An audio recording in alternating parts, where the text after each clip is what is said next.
One of the Hebrews was a man called Moses. God spoke to him from a burning bush and chose him as his messenger. Moses went to the Pharaoh and asked him to allow the Hebrews to leave the country as free men.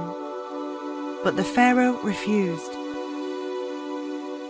As punishment, God sent 10 plagues to Egypt.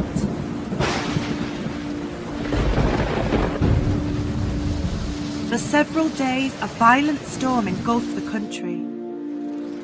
A plague of flies swept across the land, creating havoc in the homes of the Egyptians. For the final plague, God sent an angel to kill the firstborn child in every Egyptian household. The angel passed by every Hebrew house, as God had told them to smear lamb's blood on the doors of their homes.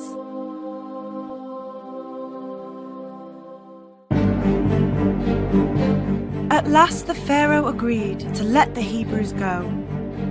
Moses told them to leave quickly, before the Pharaoh changed his mind. The Pharaoh immediately regretted allowing the Hebrews to leave. He sent his army in hot pursuit of them. The Hebrews couldn't pass over the Red Sea, and the Pharaoh's army was fast approaching. The Bible recounts that at that moment, God parted the sea and the Hebrews walked safely to the other side. But when the Pharaoh's army tried to follow them, the waves came crashing down, drowning them.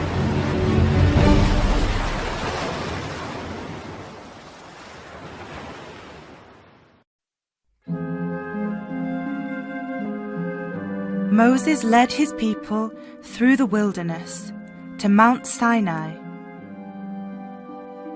where it is said he received the 10 Commandments, the laws of God that had been inscribed on 2 stone tablets. Over the next 40 years, the Hebrews wandered in the wilderness of the Sinai Peninsula. Eventually, Moses led the Hebrews to the border of Canaan. This migration of the Hebrews is known as the Exodus, and is one of the most significant events in Jewish history.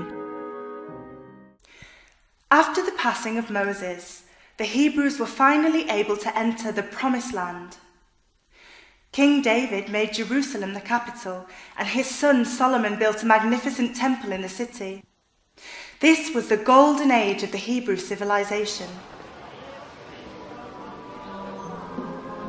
After Solomon died, the country broke into 2 kingdoms, Israel in the north and Judah in the south. This made it much more difficult to defend.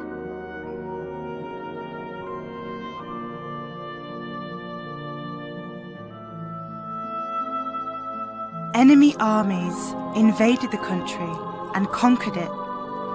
The Hebrews were either killed or exiled. Centuries later, the Hebrews were allowed to return to Judah and build another temple at Jerusalem. Judah was renamed Judea.